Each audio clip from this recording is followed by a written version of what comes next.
Popular music wouldn't read the same without ABBA. And right in the middle of those ear-catching hooks sits Benny Andersson, composer, arranger, bandmate, and the steady craftsman whose tunes kept climbing the charts and collecting trophies. For most of his career, Benny stayed private and let the songs speak. Now at 78, he's choosing plain words about his past, about her most of all, and about what truly played out inside ABBA. Walk with us through the crossroads Benny Andersson has finally put into the light. Spring 1982. After ruling radio and stages worldwide, ABBA stepped back into the studio. Optimism ran high, whispers of a fresh album and maybe a short tour. But momentum sputtered. By May and June, only 3 tracks existed. You Owe Me One, I Am the City, and Just Like That. Benny and Björn Ulvaeus weren't satisfied. The songs went on ice and the group paused for summer. By August, plans shifted. Instead of new studio work, they built a retrospective, The Singles, The First 10 Years, for Christmas. It bundled the hits and added a couple of new pieces. Come October and December, they issued what would become their final 2 singles, The Day Before You Came, with Cassandra on the B-side, and Under Attack, backed with You Owe Me One. The Day Before You Came reached the top 5 in several European countries, but in the UK neither single cracked the top 20. Even so, the singles, The First 10 Years soared, #1 in the UK and Belgium, and strong showings in Germany and the Netherlands. Still, Under Attack stands as ABBA's last single before the split. From the shelved material, I Am the City finally appeared in 1993. Just Like That never received an official full release, despite decades of fan pleas. Fragments resurfaced in other projects, including Chess. To this day, Benny and Björn have declined to issue ABBA's complete original version, even though bootlegs have floated around for years. ABBA's final round of promotion came late 1982. In November, they flew to London for Saturday Superstore and the Late Late Breakfast Show, then on to West Germany for Show Express. On November 19, 1982, they made a last Swedish TV appearance on Nöjes Maskinen.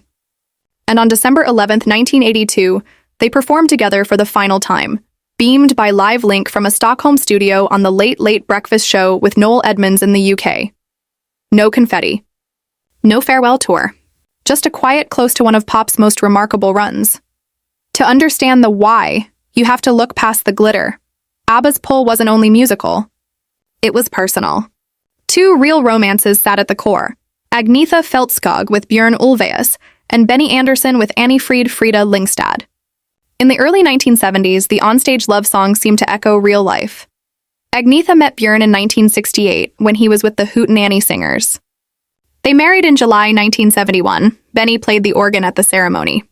Their daughter Linda arrived in 1973, their son Peter in 1977. As the fame machine roared, constant travel strained the marriage.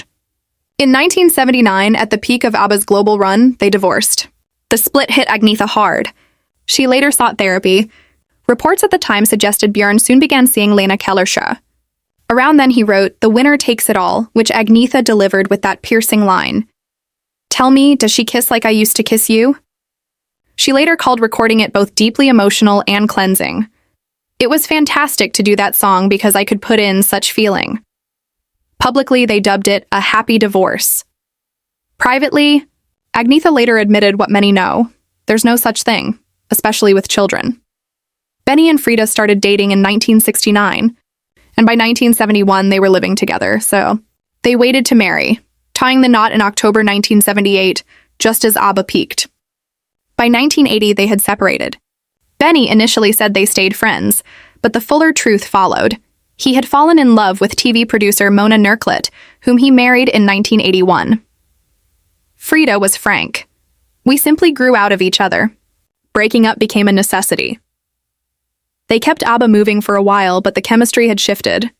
By 1982, the marriages were over, and soon, so was ABBA. To see how Benny's road became so tangled, rewind to the beginning. Göran Bror Benny Andersson was born December 16, 1946 in Stockholm's Vasa district. His father, Gösta, worked as a civil engineer. His mother, Leila, ran the home. He had a younger sister, Eva-Lise, 1948. Music filled the house. His father and grandfather played accordion, and when Benny turned 6, they bought him one, filling the rooms with Swedish folk tunes, traditional melodies, and the catchy current known as Schlager. He devoured records. His first were Du bist Musik by Katarina Valente and Elvis Presley's Jailhouse Rock. He especially loved Treat Me Nice, drawn to the piano woven through the track. That blend would shape him for life. By 10, he had a piano and taught himself to play. School couldn't compete. At 15, he left and dove into music, playing youth clubs. He met his first girlfriend, Christina Gronvall, and they had 2 children, Peter in 1963 and Helen in 1965. Early 1964, Benny and Christina joined a quirky outfit with a quirky name, Elverkets Spelmanslag, the Electricity Board folk music group, a wink at their electric instruments. They mainly played instrumentals like Baby Elephant Walk. It's also when Benny began writing his first songs, then The Big Leap. In October 1964, he became keyboardist for the Hep Stars. By March 1965, they'd broken through with Cadillac.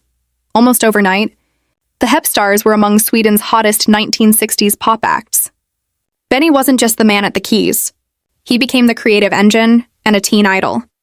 At first, they leaned on covers, but his originals soon gave the band its identity. He wrote fan favorites like No Response, Sunny Girl, Wedding, Consolation, It's Nice to Be Back, and She Will Love You. His reputation for indelible melodies was set. In June 1966, Benny met Björn Ulvaeus. They clicked immediately and started writing. Their first co-write, Isn't It Easy to Say, was later recorded by the Hep Stars. Benny also teamed with Lasse Berghagen. Their Hedge Clown took second at Melodifestivalen in 1969, Sweden's premier music contest. A partnership and a future was taking shape.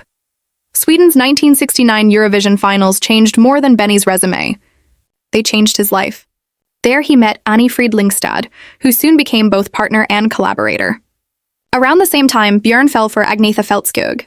The 2 couples drew closer, on stage and off. That year, Benny and Björn began landing hits as writers, Ljuva Sextiodal for Brita Borg and Spelleman for the Hep Stars. As the 4 kept appearing on one another's sessions, something undeniable emerged, the blend of Agnetha and Anni-Frid's voices.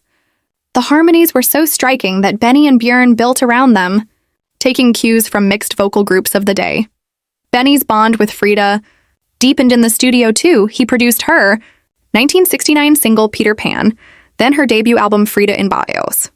1971. Frida thrived on Stockholm's cabaret and revue circuit. Agnetha starred in Jesus Christ Superstar in 1972. By the early 1970s, the 4 were doing more than helping each other. They were discovering the chemistry that would power ABBA. Their first performance as a foursome came in April 1970 on a trip to Cyprus, where a bit of beach singing turned into an impromptu show for United Nations soldiers.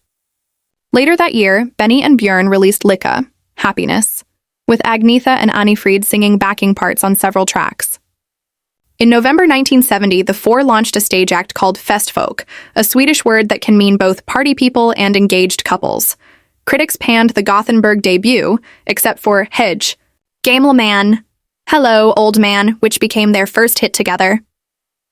That breakthrough, Hedge, Gamla Man, credited to Björn and Benny, climbed to number 5 on the sales chart and sat at number 1 on Svensktoppen for 15 weeks. By 1971, the 4 were collaborating constantly, guest vocals on one another's records and tours in shifting lineups. Benny and Björn issued singles like Tänk om jorden vore ung, Imagine if Earth Were Young, and De kan ingen doktor hjälpa, No Doctor Can Help With That, with Agnetha and Anni-Frid's roles growing each time. That summer, newlyweds Agnetha and Björn performed regularly with Benny in Sweden's folk parks. Stig Andersson, who ran Polar Music, saw global potential. He pushed Benny and Björn to keep experimenting. In 1972, they entered Melodifestivalen with Säg det med en sång, Say It With a Song. It placed 3rd but became a domestic hit. Then a surprise. She's My Kind of Girl broke the top 10 in Japan. Proof the sound could travel. The real pivot came in June 1972 with People Need Love.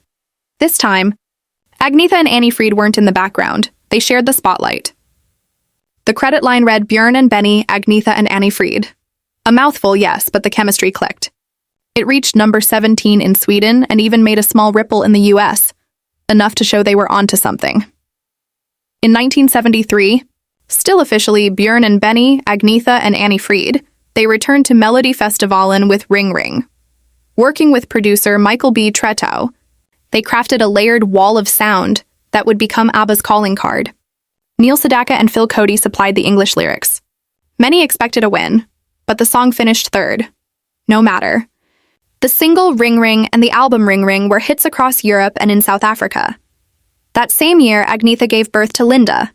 For one West Germany trip, she was briefly replaced by Inger Brunt, then returned. Meanwhile, Stig Andersson pushed for a shorter name.